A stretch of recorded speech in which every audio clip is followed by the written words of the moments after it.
Hello everyone, this is Ritu and welcome to study more knowledge. तो DT+B की तैयारी हम कर रहे हैं और इसमें हम कर रहे हैं प्रीवियस ईयर पेपर्स को, क्योंकि प्रीवियस ईयर पेपर्स आपके काफ़ी इंपॉर्टेंट रोल प्ले करते हैं DT+B एग्ज़ाम में। तो आप किसी भी एग्ज़ाम की तैयारी कर रहे हो DT+B के, तो प्रीवियस ईयर आप सभी एग्ज़ाम्स के करें, चाहे कोई भी पोस्ट हो चाहे कोई भी पेपर हो, सभी के क्वेश्चन पेपर आप सॉल्व करें, क्योंकि DT+B ही सभी के एग्ज़ाम लेती है सभी पोस्ट के लिए। तो ये चीज़ आपके लिए काफ़ी यूज़फुल रहेगी। पैटर्न लगभग सेम रहता है सभी का, तो जितने ज़्यादा आप क्वेश्चंस की प्रैक्टिस करेंगे रिपीट होने के चांसेस उतने ही बढ़ेंगे, और रिपीट वैसे नहीं होंगे तो कम से कम पैटर्न तो रिपीट होगा ही होगा। तो श्योरिटी आपकी हो जाएगी कॉमन पेपर में क्वालिफाई करने की, और सब्जेक्ट वाला जो पेपर होता है उसको भी आप ज़रूर देखें। तो इसी तरह से हम बाकी क्वेश्चन पेपर को सॉल्व करेंगे। तो आज हम करने वाले हैं TGT सोशल साइंस फीमेल का, जो 15 अक्टूबर में एग्ज़ाम हुआ था 2018 में, फर्स्ट शिफ्ट का हिंदी का सॉल्यूशन देखेंगे, और हिंदी भी हम देखेंगे विद एक्सप्लेनेशन। तो एक्सप्लेनेशन के साथ क्या होता है, आपके और भी क्वेश्चंस की तैयारी हो जाती है साथ ही साथ। इससे पहले हम इसका इंग्लिश सेक्शन कर चुके हैं, तो आज हम करने वाले हैं हिंदी सेक्शन। इसी तरह से हम बाकी के भी पार्ट्स इसके कवर करेंगे। तो चलिए शुरू करते हैं। तो जनरल हिंदी में सबसे पहले पैसेज दिया हुआ है। देखो पैसेज जरूर आता है एक, तो पैसेज को आप अच्छे से प्रिपेयर कर लें। तो पहले पैसेज को ना पढ़ करके क्वेश्चन को पढ़ना चाहिए। तो देख लेते हैं इसमें पहला क्वेश्चन कौन सा है। निम्नलिखित में से किसका संबंध निर्गुण पंथ से नहीं है। तो अगर हम इसकी पैसेज की बात करें तो इसमें कहाँ पर ये चीज़ आई हुई है, देखो अगर आप इस वाली लाइन में देखोगे, निर्गुण पंथ का हठयोग और उनकी रहस्यात्मक अंतःसाधना उलटबासी शुक्ल जी की रुचि की नहीं थी। तो निर्गुण पंथ से कौन सा रिलेटेड नहीं है, तो इन तीनों को अगर हम छोड़ देंगे तो बाकी हमारा ऑप्शन कौन सा बचेगा, अवतारवाद, क्योंकि अवतारवाद का यहाँ पर जिक्र ही नहीं है। तो इसलिए हमारा जो सही उत्तर हो जाएगा अवतारवाद इसमें हो जाएगा। तो इस तरह से पैसेज से आप आंसर ढूंढ सकते हैं। तो लाइन में सीधा सीधा दिया हुआ था, थोड़ा सा अलग आपको दिया जा सकता है। नेक्स्ट क्वेश्चन देख लेते हैं। शुक्ल जी कबीर के किस गुण के कायल थे। तो इसका आंसर हो जाएगा प्रतिभा, और ये है कहाँ पर हमारा, देख लेते हैं। इसमें ये दिया हुआ है फर्स्ट लाइन में ही, शुक्ल जी कबीर की प्रतिभा के कायल तो थे, लेकिन उनके काव्य की मार्मिकता के बारे में प्राय मौन थे। तो पहले ही लाइन में आपको मिल गया प्रतिभा, यही हमारा आंसर हो जाएगा। नेक्स्ट क्वेश्चन है, कबीर का संबंध किस जाति से था। तो ये पैसेज में दिया हुआ है, ये हो जाएगा जुलाहा। जुलाहा इसका सही उत्तर है, ये दिया हुआ पैसेज में क्लियर है। तो हिंदी का तो पैसेज ईजी है, इसमें इंग्लिश का थोड़ा सा ध्यान देने की ज़रूरत होती है, इंग्लिश का थोड़ा सा टफ था। क्वेश्चन नंबर 4 देख लेते हैं। शुक्ल जी की इस धारा को लोक भूमि पर स्थित नहीं मानते थे। तो ये भी आपको देखो बिल्कुल मैं कह सकती हूँ क्लियर दिया हुआ है पैसेज में। वैसे तो इसका क्या आंसर है, ज्ञानाश्री धारा।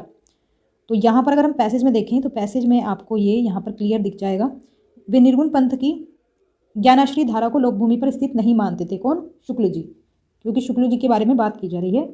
तो यहाँ पर ज्ञानाश्री धारा हमारा बिल्कुल सही उत्तर हो जाएगा। क्वेश्चन नंबर 5, किसने कबीर को साहित्यिक भूमि पर नए सिरे से प्रतिष्ठित किया। तो इसका ऑप्शन होगा थर्ड, हजारी प्रसाद द्विवेदी।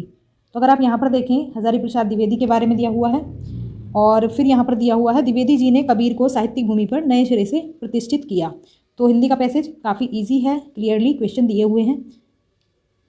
फिर है हमारा बीचों बीच में समास है। तो बीचों बीच में समास है हमारा अव्ययी भाव। अव्ययी भाव में क्या होता है, अव्ययी भाव में पूर्व पद प्रधान होता है। देखो समास में दो पद होते हैं, पहला पद हमारा पूर्व पद कहलाता है और दूसरा पद कहलाता है हमारा उत्तर पद। तो इसमें पूर्व पद प्रधान होता है, और इसका बीचों बीच का अगर हम समास विग्रह करें तो ये होगा बीच के भी बीच में। तो ये होगा हमारा समास विग्रह बीचों बीच का। नेक्स्ट क्वेश्चन देख लेते हैं। अभियान में उपसर्ग है। तो अभियान में अभी उपसर्ग है, और हिंदी में हमारे 13 उपसर्ग हैं टोटल, संस्कृत में 22 हैं, उर्दू और फारसी में 19 हैं। और ये सभी जो उपसर्ग हैं हमारे इन सभी लैंग्वेजेस के, इन सभी का प्रयोग हिंदी भाषा में भी होता है। तालाब का पर्यायवाची है। तो तालाब का पर्यायवाची है पद्माकर। और तालाब के अगर हम और पर्यायवाची शब्दों की बात करें तो ये होंगे सर्ग, सरोवर, पुष्कर, जलाशय, तड़ाग और सरसी। हो सकता है कोई और पूछ लिया जाए, तो साथ साथ उस क्वेश्चन से रिलेटेड जो भी जानकारी आप ले सकते हैं वो लेनी चाहिए, इसलिए ही ये प्रीवियस ईयर क्वेश्चन किए जाते हैं। नेक्स्ट क्वेश्चन है हमारा, तेजोपुंज का संधि विच्छेद होगा। तेजोपुंज का संधि विच्छेद होगा तेजय जमा पुंज। तो अगर हम इसकी बात करें तो इसमें विसर्ग का प्रयोग हुआ है, विसर्ग संधि इसमें हो जाएगी। तो विसर्ग संधि कौन सी होती है? जब विसर्ग के बाद स्वर या व्यंजन आने पर विसर्ग में कोई विकार उत्पन्न होता है तो उसे विसर्ग संधि कहते हैं। तो थर्ड ऑप्शन इसमें सही उत्तर होगा। निम्नलिखित में शुद्ध वर्तनी वाला शब्द है। शुद्ध वर्तनी हो जाएगी राजनीतिक। तो वर्तनी से रिलेटेड शब्द आते हैं, शब्दों को ध्यान से देखें। जब भी आप लैंग्वेज में कुछ भी पढ़ रहे हैं तो शब्दों पर गौर करें, क्योंकि थोड़ी बहुत मात्राएं हमारी गलत हो जाती हैं। निम्नलिखित में से कौन सा शब्द तत्सम है? तो तत्सम है हमारा सत्व। तो देखो, तत्सम जो होते हैं हमारे, वो संस्कृत के मूल शब्द होते हैं, जो इसी जैसे संस्कृत में हैं वैसे ही हमारे हिंदी में प्रयुक्त होते हैं। लेकिन जो तद्भव होते हैं वो थोड़ा सा परिवर्तन के बाद हिंदी में प्रयोग किए जाते हैं। और बाकी शब्दों की बात करें तो क्योंकि ये तत्सम है तो बाकी शब्दों के तत्सम क्या होंगे हमारे? लोहा का हो जाएगा हमारा लोह, सच का हो जाएगा सत्य, और शक्कर का हो जाएगा शर्करा। निम्नलिखित में व्यक्तिवाचक संज्ञा कौन सी है? व्यक्तिवाचक मतलब किसी का नाम ही होगा, तो गंगा ये नदी का नाम है, और ये व्यक्ति का नाम भी हो सकता है, तो इसलिए व्यक्तिवाचक संज्ञा ये हमारी हो जाती है। तो व्यक्तिवाचक संज्ञा क्या होती है? व्यक्ति, स्थान या वस्तु का जो बोध कराती है वो होती है हमारी व्यक्तिवाचक संज्ञा। और बाकी की बात करें तो मित्र है हमारा जातिवाचक संज्ञा, और सर्दी है हमारी भाववाचक संज्ञा, और दूध है द्रव्यवाचक संज्ञा। निम्नलिखित में कौन सा शब्द पुल्लिंग है? तो देखो, पुल्लिंग और स्त्रीलिंग पहचानने की सबसे अच्छा जो तरीका होता है वो होता है ये कि उनको वाक्य में प्रयोग करके देखें। अगर आप बाकी को वाक्य प्रयोग करके देखेंगे तो आप क्या कहते हैं, देखो मुझे इस चीज़ की आदत लग गई। किसी भी चीज़ के बारे में अगर बोलते हैं तो आग लग गई, आय बढ़ गई, तो इस तरह से अगर आप प्रयोग करके देखें। और आलस्य को क्या कहते हैं? मुझे आलस्य आ रहा है। तो ये क्या हो गया? हमारा पुल्लिंग शब्द हो गया। तो वाक्य प्रयोग करने से इजीली आप पहचान पाएंगे स्त्रीलिंग और पुल्लिंग शब्द। नेक्स्ट क्वेश्चन है, निम्नलिखित में कौन सा शब्द अव्यय है? तो अव्यय हो जाएगा हमारा इधर। अव्यय शब्द वो होते हैं जिनका रूप नहीं बदलता, लिंग या फिर सब्जेक्ट के कारण, मतलब जो हमारी संज्ञा होती है उसके कारण इनका रूप परिवर्तित नहीं होता, ये इसी रूप में प्रयुक्त होते हैं। तो ये है हमारा क्या? क्रिया विशेषण है ये हमारा जो इधर शब्द है। क्रिया विशेषण कौन से होते हैं? जो क्रिया की विशेषता बताते हैं। और ये भी 4 प्रकार के होते हैं हमारे: स्थानवाचक, कालवाचक, परिमाणवाचक और रीतिवाचक। और स्थानवाचक में भी 2 तरह के होते हैं, स्थितिवाचक और दिशावाचक। तो ये जो हमारा इधर है ये हमारा दिशावाचक क्रिया विशेषण है। नेक्स्ट क्वेश्चन है, जो सबको समान भाव से देखता हो, इसके लिए एक शब्द क्या होगा? तो ये हो जाएगा समदर्शी। और बाकी की बात करें, प्रियदर्शी होता है प्रिय भाव से देखने वाला, सूक्ष्मदर्शी होता है सूक्ष्मता से देख सकने वाला, दूरदर्शी होता है दूर तक का देखने वाला, दर्शी मतलब देखने वाला, तो इसलिए सभी के लिए हम देखने वाला शब्द प्रयोग कर रहे हैं। मेरे को तुम्हारा घर पसंद है वाक्य में अशुद्ध अंश कौन सा है? तो ये पढ़ते ही पता चल रहा है, तो ये हो जाएगा हमारा मेरे को। मेरे को के बदले यहाँ पर आएगा मुझे, मुझे तुम्हारा घर पसंद है। नेक्स्ट क्वेश्चन है, ससुराल में प्रत्यय है। ससुराल में प्रत्यय हो जाएगा आल। प्रत्यय होते हैं वो शब्द जो मूल शब्द में जोड़ करके एक नए शब्द का निर्माण करते हैं। तो ये जो प्रत्यय है हमारा, ये हमारा कहलाता है संबंधवाचक तद्धित प्रत्यय। जो संबंध का बोध कराने वाले प्रत्यय होते हैं उनको हम कहते हैं संबंधवाचक तद्धित प्रत्यय।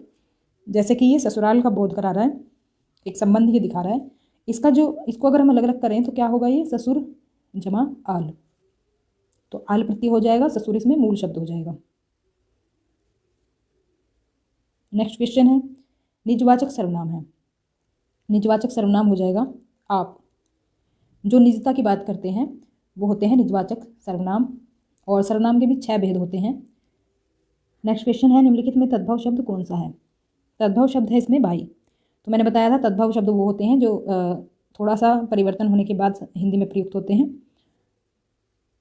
और बाकी की बात करें तो इनके तद्भव क्या होंगे? देखो, अगर वाष्प की बात करें तो वाष्प का तद्भव होगा भाप, विभूति का तद्भव होगा भभूत, और भक्त का तद्भव होगा भगत। और नेक्स्ट क्वेश्चन है हमारा इस सेक्शन का और लास्ट भी है, स्वावलंबी का विलोम होगा। तो स्वावलंबी का विलोम हो जाएगा हमारा क्या? परावलंबी। फर्स्ट ऑप्शन है सही उत्तर। और विलोम होता है उल्टे अर्थ वाला। परावलंबन का हो जाएगा हमारा स्वावलंबन, अवलंबन का हो जाएगा अनवलंबन, और आलंबन का हो जाएगा अनावलंबन। तो इस तरह से इनके विलोम शब्द ये हो जाएंगे। तो ये था हमारा हिंदी का सेक्शन। इसी तरह से एक्सप्लेनेशन के थ्रू हम सारे पेपर्स को सॉल्व करेंगे। तो इससे आपकी एक बेहतर अंडरस्टैंडिंग बनेगी, साथ ही साथ आप कंटेंट भी पढ़ते रहें तो बेहतर तैयारी आपकी इससे हो जाएगी। तो बाकी के नोटिफिकेशन के लिए चैनल को सब्सक्राइब ज़रूर करें, ज़्यादा से ज़्यादा शेयर करें जिससे ज़्यादा से ज़्यादा लोग लाभ उठा पाएँ इसका। तो मिलते हैं हमारी नेक्स्ट क्लास में नेक्स्ट सोल्यूशन के साथ। तब तक के लिए stay connected and keep watching study more knowledge. Thanks for watching.